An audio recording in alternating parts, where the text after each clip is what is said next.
আসসালামু আলাইকুম ওয়া রাহমাতুল্লাহি ওয়া বারাকাতুহু।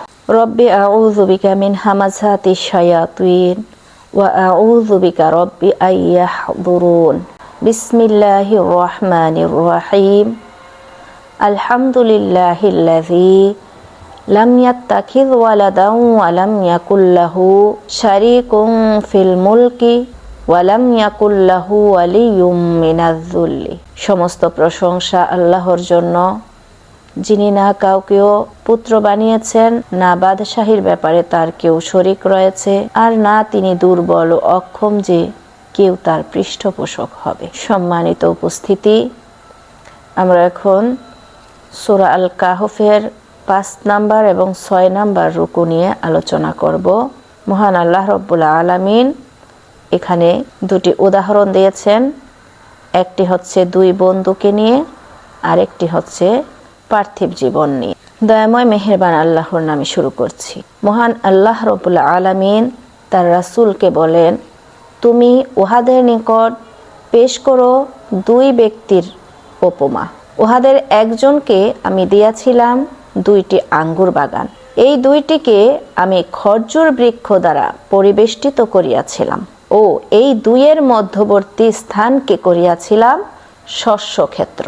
এই আয়াত থেকে আমরা বুঝতে পারলাম আল্লাহ তার রসুলকে এমন 2 জন ব্যক্তির কথা লোকদেরকে জানাতে বলেছেন যারা ছিল 2 বন্ধু। 2 বন্ধুর মধ্যে একজনকে আল্লাহ রাব্বুল আলামিন দান করেছিলেন 2টি বাগান, এবং এই 2টি বাগানকে তিনি খেজুর গাছ দ্বারা পরিবেষ্টিত করে দিয়েছিলেন। 2টি বাগানের চারিপাশে ছিল কি? খেজুর গাছ। এই 2টি বাগানের মাঝখানে ছিল শস্য ক্ষেত। তারপর তিনি বলেন, উভয় উদ্যানই ফল দান করিত এবং ইহাতে কোনো ত্রুটি করিত না, আর উভয়ের ফাঁকে ফাঁকে প্রবাহিত করিয়াছিলাম নহর, ঝর্ণা যেগুলো, এবং তাহার প্রচুর ধন সম্পদ ছিল। অতঃপর কথা প্রসঙ্গে সে তাহার বন্ধুকে বলিল, ধন সম্পদে আমি তোমার অপেক্ষা শ্রেষ্ঠ এবং জনবলে তোমার অপেক্ষা শক্তিশালী। এখানে সে কি করলো? তার বন্ধুর সাথে ধন সম্পদের অহংকারে নিজের শ্রেষ্ঠত্বের বাহাদুরি দেখিয়ে তার বন্ধুকে হীন করলো। এইভাবে নিজের প্রতি জুলুম করিয়া সে তাহার বাগানে প্রবেশ করলো। সে বলিল, আমি মনে করি না যে ইহা কখনো ধ্বংস হইয়া যাইবে। আমি মনে করি না যে কিয়ামত হইবে।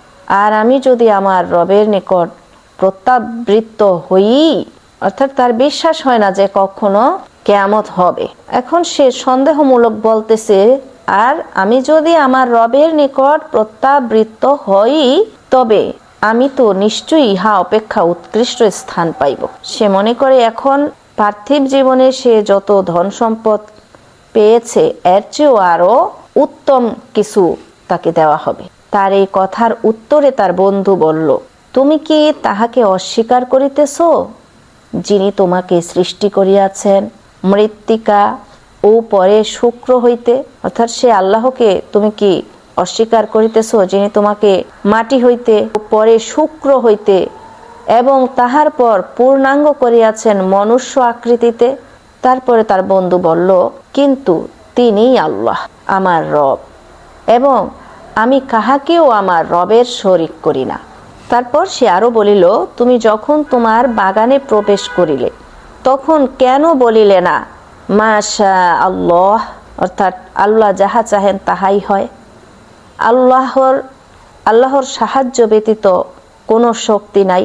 তুমি যদি ধনে ও সন্তানে আমাকে তোমার অপেক্ষা নিকৃষ্টতর মনে করো, তবে হয়তো আমার রব আমাকে তোমার উদ্যান অপেক্ষা উৎকৃষ্টতর কিছু দিবেন, এবং তোমার উদ্যানে আকাশ হইতে নির্ধারিত বিপর্যয় প্রেরণ করিবেন, যাহার ফলে উহা উদ্ভিদ শূন্য ময়দানে পরিণত হইবে। এই সব কিছুর অহংকার সে দেখিয়েছিল, সেই গাছ সব শেষ হয়ে এটা একটা শূন্য ময়দানে পরিণত হইবে, অথবা উহার পানি ভূগর্ভে অন্তর্হিত হইবে, অর্থাৎ যে ঝর্ণা প্রবাহিত করে দিয়েছিলেন আল্লাহ সেখানে, এবং তুমি কখনো উহার সন্ধান লাভে সক্ষম হইবে না, এবং এগুলো কোথায় চলে গেল এই সব খোঁজে তুমি পাবে।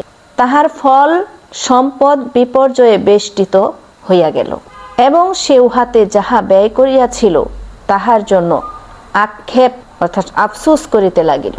যখন উহা মাচান সহ ভূমিসাৎ হইয়া গেল, এই আঙ্গুর বাগানের উপরে যে মাছা দেয় আঙ্গুরগুলো ঝুলে থোকা থোকা বের হওয়ার জন্য, ওই মাছান সহ ভূমিসাৎ হইয়া গেল, সে বলিতে লাগিল, হায়, আমি যদি কাহাকেও আমার রবের শরিক না করিতাম। তাহলে এখানে সে কিভাবে শরিক করিয়াছিল? ওই যে কথা প্রসঙ্গে তার বন্ধুর সাথে এই ধন সম্পদের এবং জনবলের নিজের শ্রেষ্ঠত্ব দেখিয়েছিল, এটাই সে আল্লাহর সাথে নিজেকে শরিক করিয়াছিল, যার ফলে তার এই সব কিছুই ধ্বংস হয়ে গেল। এখন সে আফসোস করে বলতেছে, হায়, আমি যদি কাহাকেও আমার রবের শরিক না করিতাম, আর আল্লাহ ব্যতীত তাহাকে সাহায্য করিবার কোনো লোকজন ছিল না। সে তো তখন তার জনবলের শক্তিও দেখিয়েছিল, কিন্তু পরে দেখা গেল আল্লাহ ছাড়া তাহাকে সাহায্য করিবার কোনো লোকজন ছিল না, এবং সে নিজেও প্রতিকারে সমর্থ হইল না। এটাকে যে আবার ফিরিয়ে আনবে সেই রকম কোনো সামর্থ্যও তার ছিল না। এই ক্ষেত্রে কর্তৃত্ব আল্লাহরই, ধন সম্পদ সন্তান সন্ততি এইগুলোর মালিকানা একমাত্র আল্লাহরই, যিনি সত্য। পুরস্কার দানে ও পরিণাম নির্ধারণে তিনি শ্রেষ্ঠ। আল্লাহ 6 নম্বর রুকুতে তার রাসূলকে সম্বোধন করে আরো বলেন, উহাদের নিকট পেশ করো উপমা পার্থিব জীবনের, অর্থাৎ এই বস্তুগত জগতের উদাহরণ তাদের কাছে পেশ করো। এর উদাহরণ হলো, ইহা পানির ন্যায় যাহা আমি বর্ষণ করি আকাশ হইতে, যদ্বারা ভূমির উদ্ভিদ ঘন সন্নিবিষ্ট হইয়া উদ্গত হয়। যে বৃষ্টির মাধ্যমে ভূমিতে যে ফল ফসল এগুলো সুন্দর সবুজ শ্যামল হইয়া ওঠে, অতঃপর উহা বিশুষ্ক হইয়া এমন চূর্ণ বিচূর্ণ হয় যে বাতাস উহাকে উড়াইয়া লইয়া যায়। সুন্দরভাবে ফল ফসল হওয়ার পরে যদি এমন হয় যে এগুলোকে কি করে বাতাস উড়াইয়া নিয়ে যায়, তখন কেমন লাগবে? সেগুলো কারো রাখার শক্তি আছে? নাই। তাইলে আল্লাহ সর্ববিষয়ে শক্তিমান, তিনি দিতেও পারেন নিতেও পারেন। অতঃপর আল্লাহ বলেন, ধন ঐশ্বর্য ও সন্তান সন্ততি পার্থিব জীবনের শোভা, শুধু এই দুনিয়ার জীবনের একটা শোভা মাত্র, কি ধন সম্পদ এবং সন্তান সন্ততি, এবং স্থায়ী সৎকর্ম তোমার রবের নিকট পুরস্কার প্রাপ্তির জন্য শ্রেষ্ঠ। যদি কেউ চিরদিনের পুরস্কার পাইতে চায়, তাহলে সেই জন্য সৎকর্মই হচ্ছে শ্রেষ্ঠ এবং কাঙ্ক্ষিত হিসাবেও উৎকৃষ্ট।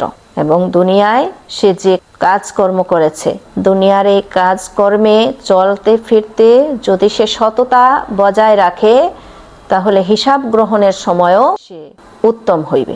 আল্লাহ আরো বলেন, স্মরণ করো যেদিন আমি পর্বতমালাকে করিব সঞ্চালিত, অর্থাৎ পর্বতমালাকে যেদিন তিনি চলমান করবে, এবং তুমি পৃথিবীকে দেখিবে উন্মুক্ত প্রান্তর, এবং এই পৃথিবীটাকে দেখা যাবে খোলা ময়দান। সেদিন তাহাদের সকলকে আমি একত্র করিব এবং উহাদের কাহাকেও অব্যাহতি দিব না। যেদিন এই পৃথিবীকে উন্মুক্ত ময়দানে পরিণত করা হবে, সেই দিন আল্লাহ রাব্বুল আলামিন সকল মানুষকে একত্রিত করবেন এবং কেউ সেই দিনের উপস্থিতি হতে ছাড় পাবে না। এবং আল্লাহ আরো বলেন, এবং উহাদেরকে তোমার রবের নিকট উপস্থিত করা হইবে সারিবদ্ধভাবে, এবং বলা হইবে, তোমাদেরকে প্রথমবার যেভাবে সৃষ্টি করিয়াছিলাম সেইভাবেই তোমরা আমার নিকট উপস্থিত হইয়াছ। অর্থাৎ প্রথমবার সকল মানুষকে তিনি একত্রিতভাবে সৃষ্টি করিয়াছিলেন আত্মার জগতে, যেখানে তিনি সকলের কাছ থেকে ওয়াদা নিয়েছিলেন, এবং আবার কিয়ামতের পর সকলকে একত্রে উপস্থিত করবেন।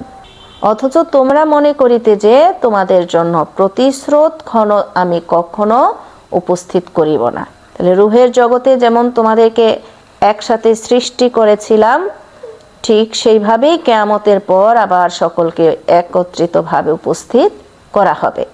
কিন্তু দুনিয়ার এই পার্থিব জীবন পেয়ে ধন সম্পদ সন্তান সন্ততির মোহে পড়ে মানুষ ভুলেই গিয়েছিল যে একটা এমন দিন আসবে যেদিন সকলকে উপস্থিত করা হবে। সেজন্যই আল্লাহ বলেন, অথচ তোমরা মনে করিতে যে তোমাদের জন্য প্রতিশ্রুত ক্ষণ অর্থাৎ ওয়াদার একটা নির্দিষ্ট দিনে আমি কখনো তোমাদেরকে উপস্থিত করিব না। তিনি আরো বলেন, এবং উপস্থিত করা হইবে আমল নামা। দুনিয়ায় কে কি আমল করেছিল সেই আমল নামা উপস্থিত করা হইবে।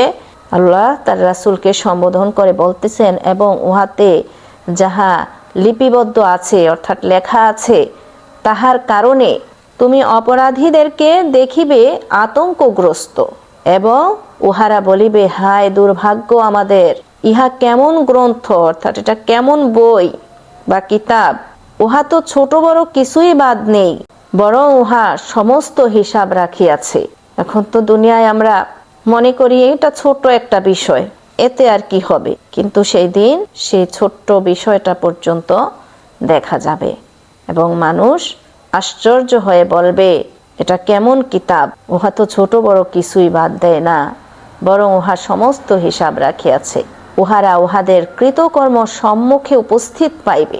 উহারা দুনিয়ায় যে কৃতকর্ম করেছিল সেগুলো সামনে উপস্থিত পাইবে। তোমার রব কাহারও প্রতি জুলুম করেন না, যে যেমন কর্ম করেছে সে তেমনই ফলাফল পাবে। আল্লাহ কারো উপর বিন্দু মাত্র জুলুম করেন না। মহান আল্লাহ রব্বুল আলামিন এই 5 এবং 6 নম্বর রুকুতে আমাদের শিক্ষার জন্য আল্লাহ তার রাসূল ও সর্বশেষ নবী হযরত মুহাম্মদ সাল্লাল্লাহু আলাইহি ওয়াসাল্লামের উপর নাজিলকৃত এই পবিত্র কোরআনুল কারীম থেকে আমাদেরকে শিক্ষা দেওয়ার জন্য যে উদাহরণগুলো পেশ করেছেন তা অবশ্যই আমাদেরকে চিন্তা গবেষণা করে দেখতে হবে এবং এর মন্দ দিকগুলো থেকে বিরত হয়ে এর উত্তম দিকগুলোকে আমরা গ্রহণ করার মাধ্যমে ঈমান সহকারে নেক আমল করার অঙ্গীকার করছি। আল্লাহ আমাদেরকে কবুল করুক, আমরা যেন ঈমানের সাথে নেক আমল করে আল্লাহর সন্তুষ্টি নিয়ে শরীক মুক্ত ইবাদত সহকারে তার কাছে পৌঁছতে পারি।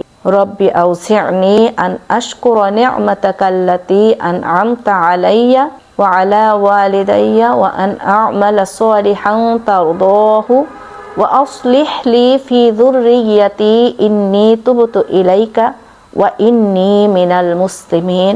হে আমার রব, তুমি আমাকে ও আমার পিতামাতাকে যে নিয়ামত দান করেছো আমাকে তার শুকর আদায় করার তৌফিক দাও এবং আমাকে এমন নেক আমল করার তৌফিক দাও যাতে তুমি সন্তুষ্ট হবে, আর আমার সন্তানদেরকেও নেক বানিয়ে আমাকে সুখ শান্তি দাও।